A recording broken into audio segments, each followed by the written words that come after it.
다 가지고 있습니다. 우리가 죄성을 가지고 있기 때문에.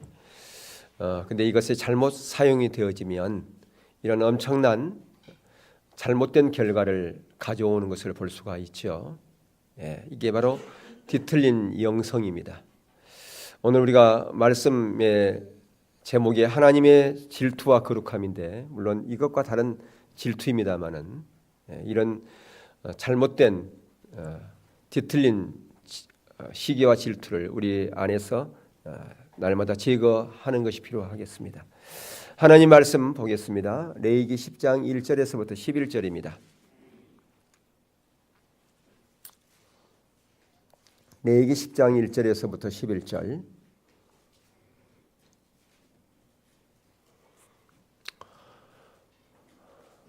이 말씀이 이번 주 우리 매일 성경 큐티에 나와 있는 것, 어떤 분들은 이번 주 큐티 내용이구나 라고 그렇게 아는 사람이 있죠. 근데 모르고 있는 분은 매일 성경 사서서 뭐 하십니까? 진열 때에 사용될 수도 없는 자그마한 책인데 그냥 커피값보다 싸니까 그냥 산다, 그런 거예요. 자, 1절부터 11절 말씀입니다. 아론의 아들 나답과 아비후가 각기 향로를 가져다가 여호와께서 명령하시지 아니하신 다른 불을 담아 여호와 앞에 분향하였더니,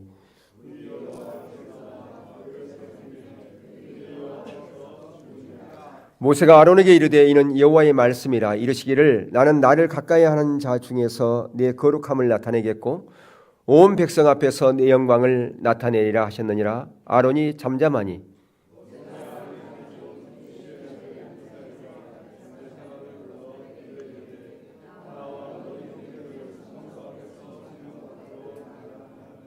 그들이 나와 모세가 말한 대로 그들을 옷 입은 채 진영 밖으로 메어내니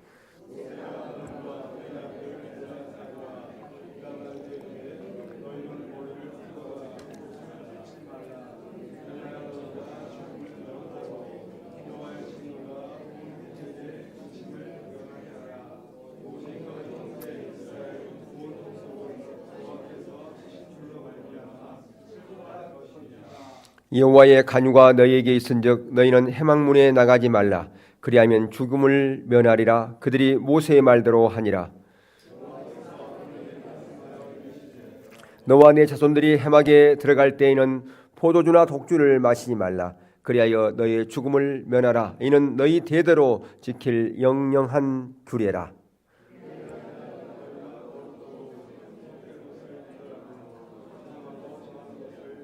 함께 봅니다. 또 나 여호와가 모세를 통하여 모든 규례를 이스라엘 자손에게 가르치리라. 아멘. 아까 우리가 영상에서 본 것처럼 뒤틀린 그 영성, 그것은 시기와 질투에서 나온 것입니다. 시기하고 질투, 그것은 우리 안에 야망이 있기 때문에 그렇습니다. 더 크고 더 높은 자리에 있고자 하는 그런 야망, 바로 내가 이 음악계에서 거장이요 최고인데 나보다 더 재능이 뛰어난 자가 나올 수 있단 말이냐. 내가 지금까지 그렇게 주님 앞에 기도했건만 어떤 기도를 했어요? 나에게 하나님의 영광을 위해서 사용되는 그런 음악가적인 그런 재질을 달라고 기도했건만 저렇게 타락하고 음탕한 짓거리만 일삼는 저는 모차르트에게 저보다 더 뛰어난 재능을 주신단 말입니까? 하나님, 이게 말이 되는 겁니까? 그래, 하나님을 원망하고 그 시기 질투, 그 야망으로 말미암아 그렇게 결국은 끔찍한 일을 벌였다라고 하는 것을 볼 수가 있습니다. 왜 그런 일이 있습니까? 그 뒤에는 바로 사단 마귀가 있기 때문에 그렇다고 하는 것이죠. 자, 야고보서 3장 14절에 15절에서 보면, 그러나 너희 마음속에 독한 시기와 다툼이 있으면 자랑하지 말라. 진리를 거스려 거짓하지 말라. 이러한 지혜는 이로부터 내려온 것이 아니요. 뭐라고요? 세상적이요 정욕적이요 마귀적이다 라고 이렇게 말하고 있음을 볼 수 있습니다. 자, 그렇다면 오늘 하나님의 질투와 거룩함이라고 하는 그 주제로 다루실 건데, 하나님은 이러한 질투가 있는 것인가? 아니에요. 하나님은 해제라는 그림자도 없다. 하나님은 죄가 없다라고 하는 것입니다. 그런데 어떻게 하나님이 질투하신단 말입니까? 여러분, 질투라고 하는 것은 하나님의 이름 중 하나가 질투입니다. 여러분, 여호와 니시 여호와 이레, 하나님의 성품을 나타내는 것이죠. 히브리어나 헬라어에는 이 성품이라는 단어가 없습니다. 그래서 하나님의 성품을 이름으로 표현하는 거예요. 여호와 이레 하나님, 여호와 니시 하나님. 이런 식으로 하나님의 이름을 나타내는데 바로 질투라고 하는 것도 하나님의 성품 중에 하나라고 하는 것입니다. 그럼 하나님의 질투는 뭔가? 하나님의 질투는 하나님의 거룩하고 선하고 아름다운 것을 지키고 보호하시며 이루시고 성취하시려고 하는 하나님의 열심이 바로 하나님의 질투라고 하는 것입니다. 그러니까 하나님의 질투라고 하는 건 뭐라고요? 하나님의 거룩하고 선하고 아름다운 것을 지키고 보호하시려고 하는 하나님의 거룩한 열심인데 그것을 어떻게 보호하시느냐? 어떻게 그것을 이루시게 하는가? 그분의 열심으로 하나님의 거룩하고 선하고 아름다운 것을 지키고 보호하실 뿐 아니라 그것을 이루시고 성취하시는 그분의 열심, 이게 바로 하나님의 질투라 그렇게 말할 수가 있다라고 하는 것입니다. 그래서 우리말 성경에도 영어 성경에도 보면 이 질투가 열심이라고 하는 것으로 해석되어지기도 합니다. 그렇게 해석을 해놨어요. 열심, 하나님의 열심, 바로 이게 질투라 그 말입니다. 자, 근데 하나님은 많은 것에서 질투를 하십니다. 많은 것에 질투를 해요. 근데 저와 여러분이 하나님이 질투하는 것에 우리도 동일한 마음을 가지고 질투할 때 하나님께서 은혜를 부어주시는 거예요. 왜? 하나님의 마음을 알기 때문에. 하나님의 거룩한 그 질투를 알고서 마음에 품고서 그것을 위해서 기도하는 자에게 하나님께서 은혜를 부으신다니까요. 자, 여러분 자녀들 중에서 어떤 자녀는 부모의 마음 알기를 별로 관심이 없어요. 그런데 어떤 자녀가 부모의 마음을 너무나 알고 싶어하고 그것 때문에 같이 고민하고 그것 때문에 어떻게 하면 이 아버지의 이 고민, 이 어머니의 고민을 해결할까? 그것 때문에 같이 마음 아파한다면 부모의 입장에서 그 아이에게 더 마음이 가지 않겠습니까? 마찬가지로 하나님 아버지도 하나님께서 성취하시려고 이루시려고 보호하시려고 하는 그 거룩한 것에 저와 여러분의 관심을 갖고 그것에 대해서 기도할 때 하나님께서 은혜로 뒷받침하시고 은혜로 함께하시고 우리와 함께하는 놀라운 은혜들을 더하신다라고 하는 것입니다. 그런데 이러한 질투, 이게 성경에 여러 가지가 있는데 오늘 본문의 말씀과 해당되는 것을 포함해서 7가지를 살펴보려고 합니다. 가장 먼저 하나님은 하나님의 거룩하심에 대해서 질투를 하십니다. 여러분 주보에 다 요약해 놨어요. 자, 하나님의 질투는 뭐라고 말씀했습니까? 하나님의 거룩하고 선하고 아름다운 것을 지키고 보호하시며 그것을 이루시고 성취하려고 하는 하나님의 열심, 이게 하나님의 질투라고 이렇게 말씀했는데요. 근데 그 하나님의 질투에는 하나님의 심판도 포함되어 있습니다. 하나님의 거룩한, 하나님의 영광의 임재 가운데 있는 그곳에는 하나님의 기준도 더 높아지고 있다고 하는 것입니다. 하나님이 영광으로 임하는 레위기 9장 24절에 하나님께서 모세에게 명한 대로 그들이 합당한 순종을 했을 때에 하나님께서 영광으로 임하셨어요. 그래서 모든 재물을 불살랐거든요. 그것은 뭐냐면 하나님의 영광으로, 하나님의 임재로, 하나님의 현현하셨다라고 하는 것입니다. 하나님께서 영광으로 임하셨다라고 하는 것이죠.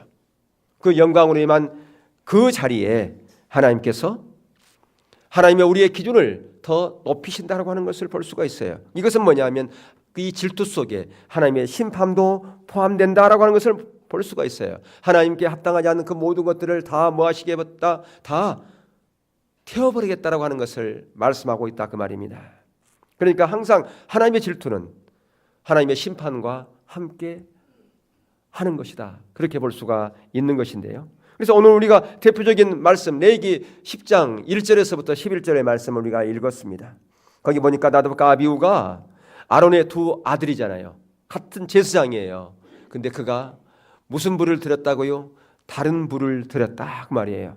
즉 하나님의 길을 따르지 않고 하나님의 기준을 따르지 않고 임의대로 하나님 앞에 다른 불을 드렸다, 그렇게 볼 수가 있는데요. 그랬더니 어떤 일이 났습니까? 성전에서 불이 나와서 그들을 즉시 살라 죽였다 그 말입니다. 아론의 입장에서 보면 졸지에 자기가 사랑하는 두 아들을 잃어버렸습니다. 그런데 하나님께서는 그 아론에게 절대로 슬픈 기색을 띠지도 말고 머리를 풀지도 말고 옷을 찢지도 말고 고가지도 말라. 그리고 아무 일 없었다듯이 그냥 너의 직무를 그대로 수행하라고 그렇게 말씀하고 있는 것을 볼 수 있습니다. 만약에 네가 순종하지 않고 슬퍼하거나 그렇게 하면 너뿐 아니라 모든 이스라엘 공동체에 내가 화를 거기에 쏟아내겠다. 심판하시겠다. 그렇게 말씀한다 그 말입니다. 아무 일 없듯이 직무한다는 게 그게 쉬운 일이 아니잖아요. 아니 자기 두 아들이 죽었는데 아무 일 없었다듯이 그렇게 직무를 수행하는 것이 그렇게 쉬운 일은 아닐 거였어요. 근데 이렇게 보면 너무나 두렵지 않습니까? 그러면서 모세를 통해서 말씀하시기를 오늘 본문 3절에서 나를 가까이 하는 자 중에 내가 거룩하다함을 얻겠고 온 백성 앞에 내 영광을 얻으리라 그렇게 말씀하십니다. 이것을 보면 하나님의 거룩함에 하나님이 뭘 가지고 계신다? 질투를 가지고 계신다라고 하는 것을 볼 수가 있는데요. 이것은 오늘날 저와 여러분에게 매우 중요한 것을 말씀해 주고 있습니다. 우리가 이것을 이해하려면 그 당시에 하나님의 영광이 하나님의 백성 가운데 임재하고 있다고 하는 사실을 기억할 필요가 있어요. 출애굽기 4장에 하나님의 영광이 임하셨다 그렇게 되어 있어요. 뿐만 아니라 레위기 9장에 보면 같은 이제 부분이기 때문에 설명을 드리는데, 그러니까 레위기 여기야 출애굽기 여기에요. 보면 아론과 모세가 성전에 들어갔다가 나와서 백성들을 축복할 때요, 하나님의 영광이 임해서 그들이 감히 서 있을 수 없었어요. 감히 서 있을 수도 없을 정도로 하나님의 영광이 강력하게 임했다라고 하는 것입니다. 지금 이때에 그 상황을 지금 히브리서 기자는 이렇게 설명을 합니다. 히브리서 12장 26절에서 29절에 보면 그때에는 그 소리가 땅을 진동하였거니와 이제는 약속하여 가라사대 내가 또 한 번 땅만 아니라 하늘도 진동하리라 하셨느니라. 이 또 한 번이라 하심은 진동치 아니하는 것을 영종케 하기 위하여 진동할 것들 곧 만든 것들에 변동된 것을 나타내심이니라. 그러므로 우리가 진동치 못할 나라를 받았은즉 은혜를 받자. 이로 말미암아 경건함과 두려움으로 하나님을 기쁘시게 섬길지니 우리의 하나님은 소멸하는 불이심이니라. 예, 하나님께서 이렇게 영광으로 임하실수록 하나님의 기준이 더 요구된다라고 하는 것입니다. 그래서 하나님의 부흥이 임할수록 하나님을 경외함으로 하나님께 예배하는 것이 필요합니다. 지금 우리는 하나님의 부흥을 준비하고 있습니다. 그래서 우리 교회가 부흥교회예요. 우리가 부흥을 준비하고 부흥에 대한 파수꾼의 역할을 감당하고 발의무리로 감당하고요, 그 하나님의 질투를 가지고 부흥을 위해서 기도할수록 저와 여러분은 새 부대로 준비되어야 된다 그 말입니다. 참된 하나님의 기준에 합당한 자리에 서 있어야 된다고 하는 것입니다.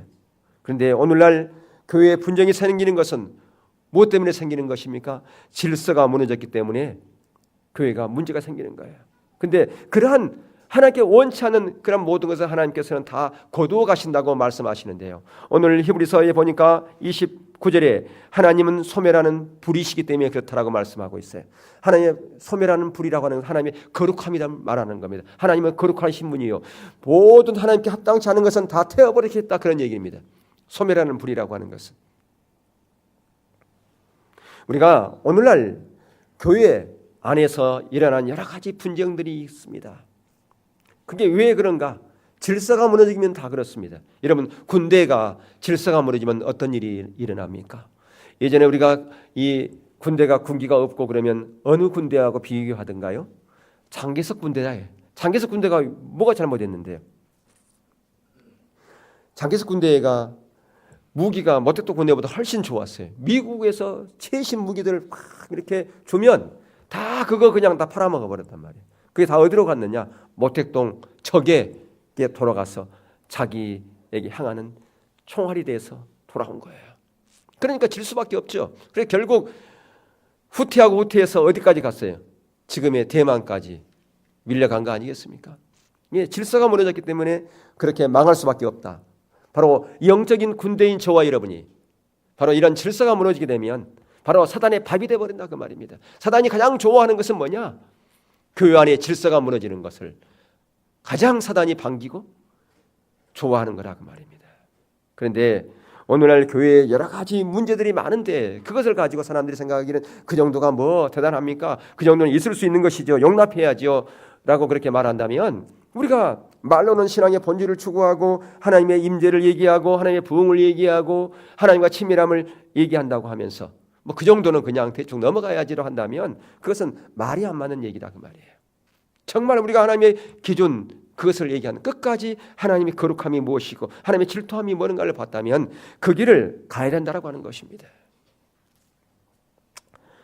여러분 오늘날 교회가 교회다워야 된다 그렇게 말을 합니다. 우리는 그렇게 말을 하면서도 실제 우리의 삶을 돌이켜보면 우리의 삶은 어떻습니까? 참으로 심각한 부분들이 많이 있음을 봅니다. 여러분 오늘 모세 한번 보시면요. 모세를 이시한 그 이스라엘 공동체를 한번 볼 필요가 있습니다. 모세가 이스라엘 백성들을 가나안 땅으로 인도하기 위해서 애굽에서 그들을 출애굽시켜서 지금 광야로 가고 있어요. 홍해를 건너갔습니다. 홍해를 건너간 그 이후에 가장 큰 문제가 뭐였냐면 물이 없었다고 하는 거예요. 마라에 갔는데 마라에 쓴물밖에 없는 거예요. 그리고 또 갔더니 또 물이 다 떨어져 버린 거예요. 여러분 광야의 사막에서 먹을 것도 문제지만요. 정말 우리에게 필요한 것은 뭐겠습니까? 정말 더 소중한 것은 물이 아니겠습니까? 예. 그래서 그 이스라엘 백성들이 원망합니다. 물론 우리가 그 상황 가운데 있으면 우리도 그랬을지도 몰라요. 입장을 바꿔놓고 생각하면 그들 이해가 갑니다. 근데 항상 우리가 생각하는 것은 뭐냐면 우리 입장으로 보는 것이 아니라 우리 관점으로 보는 것이 아니라 항상 누구의 입장으로? 하나님의 입장으로 하나님의 관점으로 모든 것을 볼 필요가 있다고 말입니다. 오늘날 우리가 왜 시험에 걸려 넘어지고 왜 우리 가운데 어려움이 있느냐?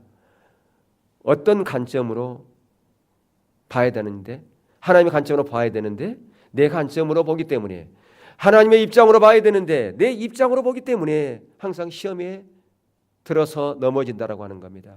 우리 신앙생활에 있어서 정말 우리가 성숙한 길로 가기 위해서는 내 관점으로 보는 것이 아니라 철저하게 하나님의 관점으로 하나님의 눈으로 모든 것을 상황을 파악하고 이해하고 그렇게 해야 되는데 그렇지 못한다 그 말입니다. 예, 여러분 광야 생활의 이스라엘 백성들의 입장 충분히 이해가 가지요. 민수기 20장 5절에 보아도 이스라엘 백성들이 너희가 어찌하여 우리를 애굽에서 나오게 하여 이 악한 곳으로 인도하였느냐? 이곳에는 파종할 곳도 없고 무화과 나무도 없고 포도도 없고 석류도 없고 마실 물도 없다. 충분히 이해가 갑니다. 예, 여러분 광야에서 먹고 산 것 그리고 또 그들에게 하나님께서 만나를 줬어요. 근데 그 만나가 매일 그걸로 만나만 먹는다 생각해 보세요. 얼마나 지겹겠습니까? 그러니까 과일 생각도 나겠죠. 예, 여러분 한 가지만 계속 먹으면 애국 가가지고 일주일만 김치 안 먹으면 못 견디는 사람이 많아요. 예, 저는 괜찮습니다. 저는 그냥 아무거나 다 먹으니까. 근데 유독이 그냥 김치 없으면 견디지 못하는 사람들이 있어요. 그러니까 충분히 이들 이해가 가요. 예. 그래서 그들이 그렇게 하소연합니다. 언제 우리가 당신에게 나오자고 우리가 졸랐습니까? 당신이 어느 날 와가지고 우리를 부축해가지고 우리를 이렇게 나오게 하더니 우리가 왜 이 생고생을 합니까? 우리가 비록 노예였지만 애굽에 있을 때는 거기서 고기도 먹고 과일도 먹고 부추도 먹고 여러 가지 다 먹을 수가 있었는데 우리가 여기 와가지고 이런 고생을 하는데 왜 우리를 이런 힘든 곳으로 인도해서 이렇게 어렵게 만듭니까? 예. 그러니까 그들의 입장에서는 너무나 당연한 거 아니겠습니까? 예. 근데 하나님 입장에서는요, 전혀 당연하지가 않아요. 하나님 입장에서는. 예.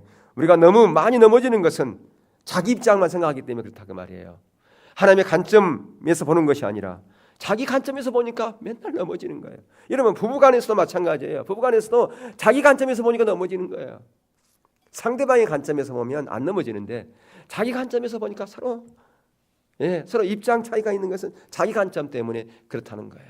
아, 그럴 수 있겠다. 예. 여러분 가치관이 다르고 이 살아난 배경이 다른 그런 집안이 서로 만났는데 처음부터 그게 잘 맞겠습니까? 잘 안 맞을 수 있어요. 그러니까 그런 환경에 자랐기 때문에 그렇구나. 서로 입장 배려하고 서로 이해하고 상대방 입장 생각하면 서로 분쟁이 없어요. 근데 항상 자기 입장만 내세우기 때문에 서로 분쟁한다 그 말이에요. 아멘. 예, 여러분의 입장만 내세우지 말기를 축복합니다. 예. 그러니까 오늘날 너무 많은 사람들이 넘어지는 게 자기 입장만 내세우기 때문에 넘어지는 거라 그 말이에요. 여러분 정치하는 사람들 보세요. 왜 타협이 없나요? 자기 입장만 끝까지 고집하니까 타협이 안 되는 거예요. 예. 서로 양보하고 그렇게 하면 절충점 생겨가지고 해결되어지는데 여러분 이 국회 보면 국회가 다 끝나는 4년 5년 그 기간에도 처음부터 내세웠던 그게 아직도 미해결되는 그런 것들이 너무 많이 있는 것을 볼 수가 있어요. 참으로 안타깝지 않습니까? 왜 그래요? 자기 입장이 너무 완고하기 때문에 그렇다 그 말이에요. 그래서 이스라엘 백성들은 그것 때문에 너무너무 힘들어가지고 모세를 원망했을 때 모세가 너무 화가 났어요. 그래서 이제 하나님께서 물을 지팡이로 지시하라고 그랬는데 모세가 지팡이를 쳐버렸단 말이에요. 그러니까 모세가 너무 화가 나는데 이렇게 화가 나 있는 상태에서는요 은혜가 떨어지게 돼 있어요. 자 한번 볼까요? 민수기 20장 10절 한번 볼게요. 자 모세와 아론이 총회를 그 반석 앞에 모으고 모세가 그들에게 이르되 패역한 너희여 들으라. 우리가 너희를 위하여 이 반석에서 물을 내라 하고 그 손을 들어 그 지팡이로 반석을 두 번 치매 물이 많이 솟아나므로 해중과 그들의 짐승이 맞으니라. 여기서 지금 모세가 그 이스라엘 백성들을 향해서 뭐라고 얘기하냐면 이 패역한 너희여 들으라 그렇게 얘기해요. 왜 지금 화가 나가지고 그렇게 한 거예요. 은혜가 떨어졌다 그 말이에요. 예. 이 은혜가 있으면 절대로 이렇게 말하지 않았을 거예요. 그러니까 은혜가 떨어지게 되면 하나님을 믿음으로 의지하는 것이 결여되는 거예요. 그래서 자기 생각이 거기에 들어가 가지고 반석을 대라고 그랬는데 쳐버렸다는 거예요. 처음에 할 때는 하나님이 치라고 그랬잖아요. 그래서 그것으로 인해서 모세가 가나안 땅에 못 들어간 거예요. 물론 가나안 땅에 들어가고 안 들어가면 그것이 뭐 천국 가고 지옥 가고 그것은 결정된 것은 결코 아니지만 모세 입장에서 생각했을 때 가나안 땅에 들어가고 싶은 마음이 얼마나 있겠습니까? 그렇잖아요. 하나님께 자기를 그 광야에서 불러서 그 이스라엘 백성들을 인도하게 하고 그 가나안 땅으로 끝까지 자기 임무를 완수했으면 얼마나 기뻤겠습니까? 근데 그는 더 이상 갈 수가 없었어요.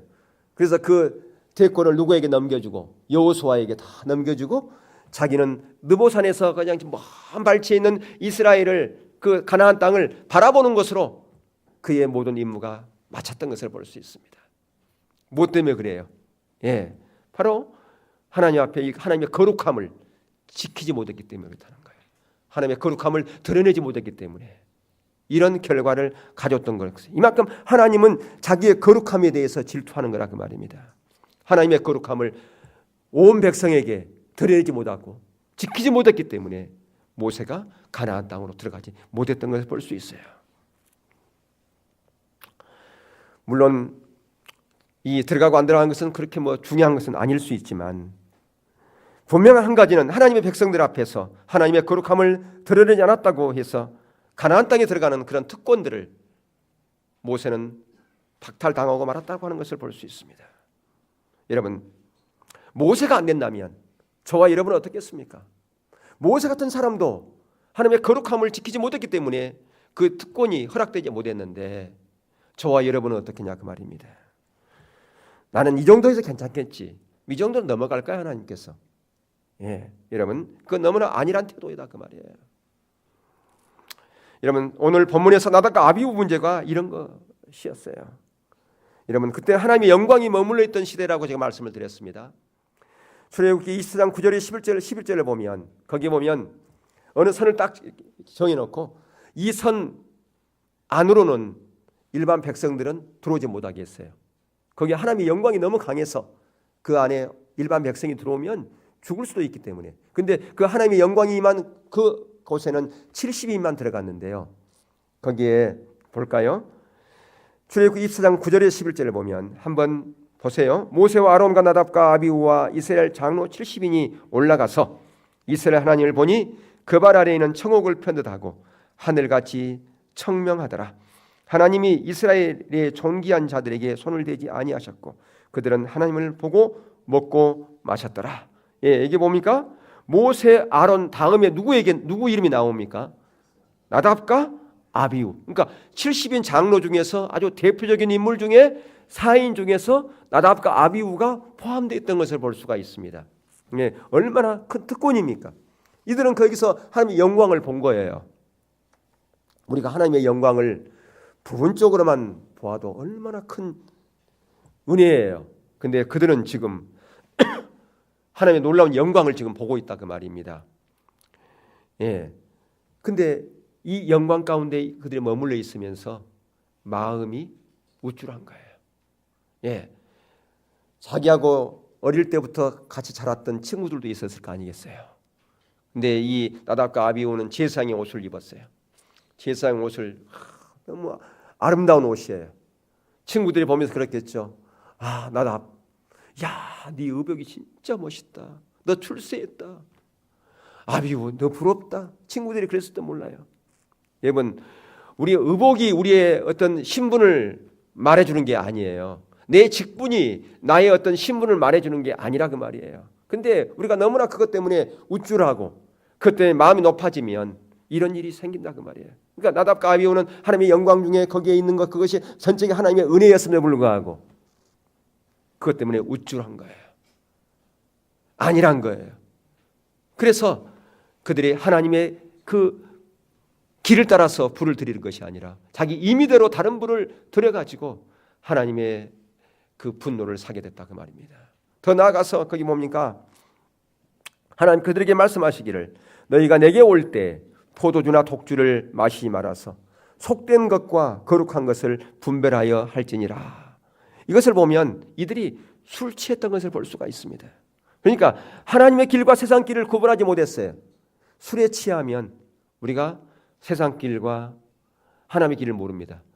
세상에 취하면, 안일함에 취하면, 나태함 가운데 취하면 하나님의 길과 세상 길을 구분하지 못하는 거예요. 분별력을 잃어버린다 그 말이에요. 그러니까 여기서 단순히 이 포도주나 독주를 마시지 말라는 것은 일반 술뿐 아니라 세상적인 것에 취하지 말라는 겁니다. 향락적인 것에 취하지 말라는 겁니다. 하나님이 원치 않는 것에 취하지 말라는 겁니다. 그게 여러 가지 있을 수 있을 거예요. 그것에 취하지 말라. 그게 취하면 하나님의 길과 세상 길을 구분하지 못한다. 영적인 분별력이 둔화해져서 하나님이 원하는 길에 서지 못한다 그 말입니다. 세상적인 방탕한 그대로 있다 그 말이에요. 그러면서 하나님의 거룩하심 앞에 나갔을 때 하나님께 그것을 용납하지 않는다라고 하는 것입니다. 하나님의 영광이 임하면 임할수록 그런 부분을 하나님께서 태워버리는 거예요. 소멸하는 분위기 때문에 그렇습니다. 이것은 우리들에게 대단한 중요한 의미를 가져다 줍니다. 우리가 하나님의 부흥을 지금 고대하고 있지 않습니까? 하나님의 부흥을 여러분이 담으려면 새 부대가 돼야 돼요. 새 부대가 안 돼서는 절대 하나님의 부흥을 담을 수 없습니다.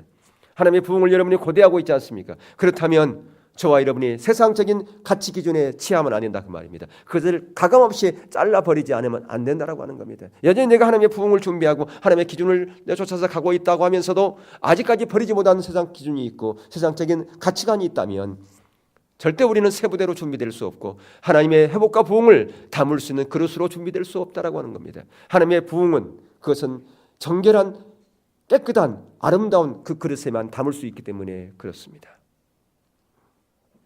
또한 하나님은 그분의 이름에 질투하십니다. 하나님의 이름에 질투하십니다. 에스겔 39장 25절에 보면 그러므로 나주 여호와가 말하노라 내가 이제 내 거룩한 이름을 위하여 열심을 내어라고 그렇게 말씀합니다. 내 거룩한 이름을 위하여 열심을 낸대요. 이름을 때문에 질투하신대요. 예. 근데 여기서 지금 하나님께 질투하시는 그 내용이 이런 거예요. 너희를 위해서가 아니고 너희 때문도 아니다. 너희 때문이 아니다. 그러면 왜 누구 때문에? 하나님 때문에. 왜? 저와 여러분을 통해서 더럽혀진 하나님의 이름 그것 때문에 그것을 회복시키기 위해서 저와 여러분을 회복시킨다 그렇게 말씀하고 있어요. 너희를 위해서도 아니고 너희 때문도 아니다. 너희로 인하여 더럽혀진 내 거룩한 이름을 내가 아꼈노라. 너희를 인하여 더럽혀진 내 거룩한 이름을 인하여 너희를 회복시킬 것이다. 우리 때문이 아니라 저와 여러분을 통해서 더럽혀진 하나님의 이름을 다시 거룩하게 하기 위해서 저와 여러분을 회복시킨다 그 말입니다. 오늘날 하나님께서 교회를 반드시 회복시킬 겁니다. 왜 회복시키는 겁니까? 저와 여러분 때문이 아니라 오늘날 교회가 하나님의 이름을 더럽혀지고 있어요. 교회를 통해서. 오늘날 세상이 교회를 향해서 어떻게 생각합니까? 혐오시설처럼 여긴다 그 말이에요. 그것은 다시 말하면 하나님의 이름이 땅에 떨어져 있는 거예요. 하나님의 이름을 더럽힌 거예요. 그래서 하나님께서는 그 더럽힌 하나님의 이름을 다시 회복시키기 위해서 교회를 회복시킨 거예요. 부흥을 보내신다 그 말이에요. 저와 여러분 때문이 아니라. 이렇게 하나님은 그분의 이름에 질투가 있어요. 세 번째, 하나님은 하나님 말씀에 대해서 질투하십니다. 이사야에서도 있고 오늘은 마태복음 5장 18절만 보는데 진실로 너희에게 이르노니 천지가 없어지기 전에는 율법의 1.1획이라도 반드시 없어지지 아니하고 다 이루시리라. 하나님께서 말씀하신 의도와 목적과 의미, 그것을 내가 내 생명으로 여기는 그런 자세, 그게 바로 하나님의 말씀에 대한 거룩한 질투라 그 말이에요. 그것을 아까도 말씀드렸지만 하나님의 말씀에 하나님의 거룩한 질투에 우리가 동참할 때 하나님의 은혜가 우리 가운데 부어진다고 그렇게 말씀했지 않습니까? 그러면 하나님의 그 말씀에 대한 그 질투에 우리가 어떻게 반응해야 되느냐? 하나님께서 말씀을 통해서 우리 가운데 말씀하십니다. 그러면 그 말씀의 의도와 목적과 그 의미가 무엇인지를 분명히 깨달아 그 말씀의 의미대로, 말씀의 의도대로, 하나님의 뜻대로 우리가 동행하고 행동하고 그렇게 나가는 것, 그게 바로 저와 여러분이 하나님의 그 말씀에 대한 그 질투에 동참하는 것이다. 그렇게 말할 수가 있습니다. 여러분, 그렇게 될 때 하나님께서 우리 가운데 강력하게 생명으로 뒷받침하십니다. 왜냐하면 하나님은 말씀에 대한 질투가 있기 때문에 그렇다 그 말이에요. 여러분, 에레미야 시대, 에스겔 시대, 이사야 시대, 그때 선지자들 보세요.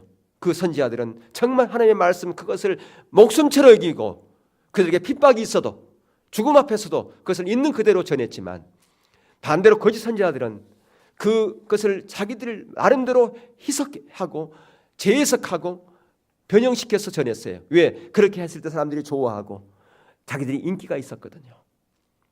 그런 선지자를 무슨 선지자라고 그런가요? 거짓 선지자라 그렇게 말했지 않습니까? 오늘날도 마찬가지예요. 우리가 하나님 말씀하신 그 의도와 의미와 목적 그대로 그것이 생명이 되고 그 말씀 앞에 떠는 자세로 내가 그것이 하나님의 옳은 말씀이기 때문에 내가 선택의 여지가 없이 그 자세로 내가 나가겠다라고 하는 그런 자세가 우리 가운데 필요한 것입니다. 그런 자리에 뭐가 부어진다고요? 하나님의 은혜가 부어진다고 그렇게 말씀드렸어요. 여러분, 절대로 이런 자세가 없이는 세워지지 않습니다. 여러분, 교회 직분자들은 이런 자들이 세워져야 되는 거예요. 이런 자들이 세워져야 되는 거예요. 10년, 20년, 30년 가도 이런 자세가 없으면 절대로 안 세워집니다. 하나님의 기준 가운데 안 세워지는 거라 그 말이에요. 하나님께서는 오늘날 모든 교회 성도들이 직분자가 아니라 사역자 되기를 원하시는 사역자. 이게 사역자예요. 여러분은 아시겠지만 저희 교회에서는 직분자보다 사역자를 더 우선시하고 있어요. 사역자를.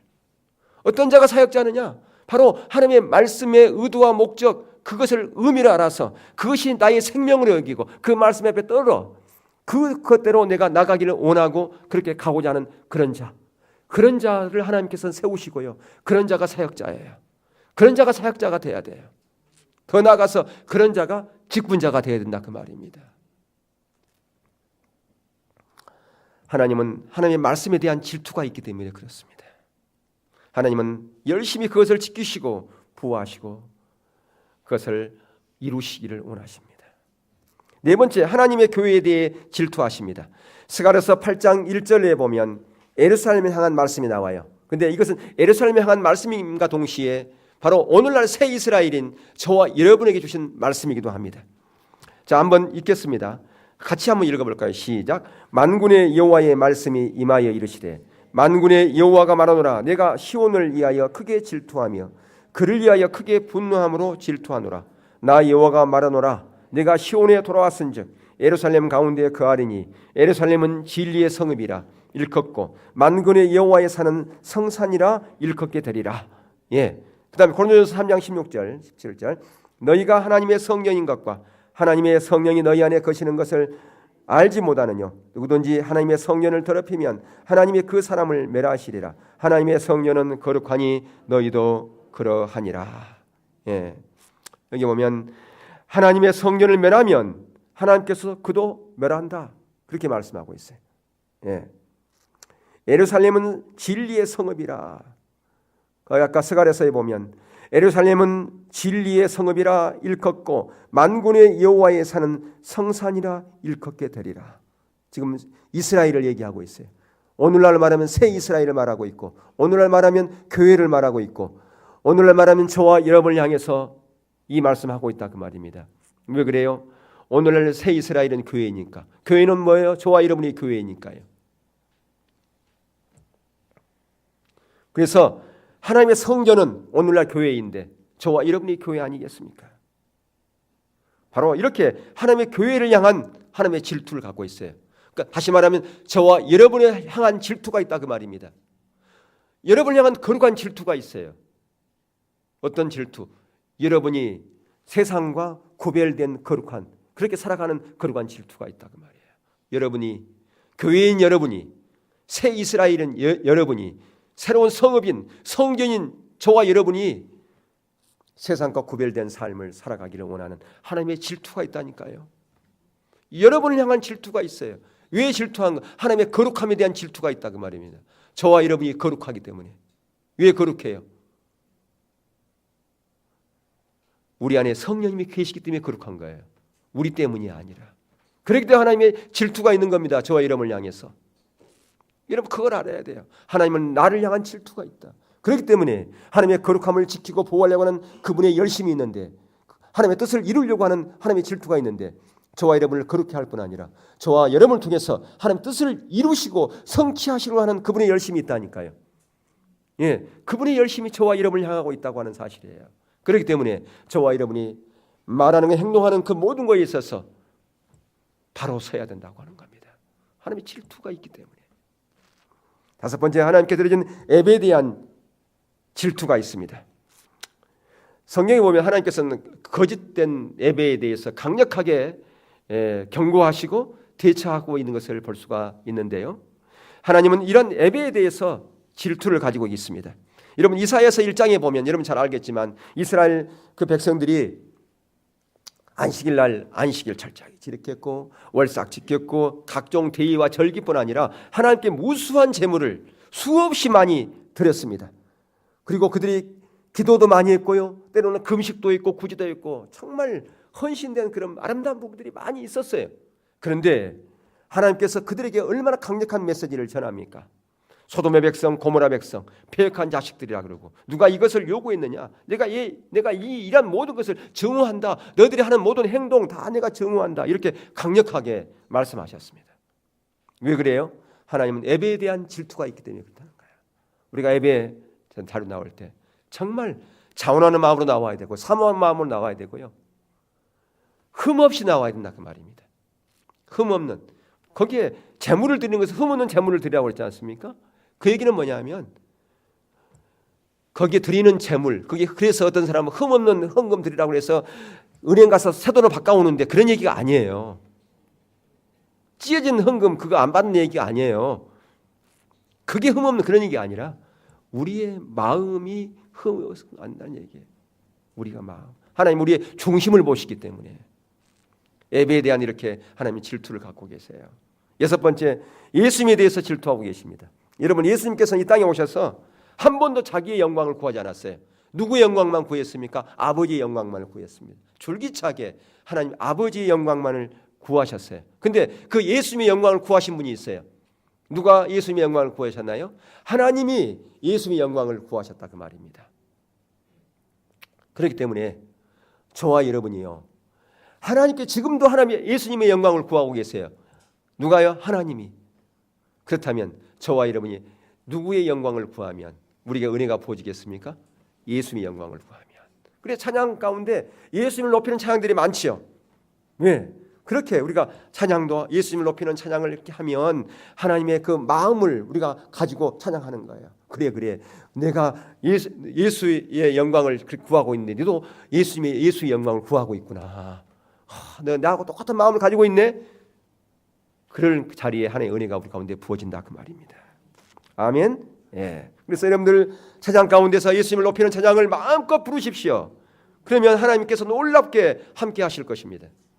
마지막으로 7번째, 성령님에 대한 질투를 가지고 계시는 것을 볼 수가 있어요. 여러분, 성령의 기름 부음에 대해서 하나님께서 강력하게 뒷받침하시는데요. 여러분, 아론은 모세의 형이고 미리암은 모세의 누나였습니다. 예. 모세가 이 어릴 때 더 이상 이제 집에서 키울 수가 없을 때 갈대 상자에 넣어서 나일강에 띄울 때에 어디로 가는가 지켜본 한 사람이 있었어요. 누구예요?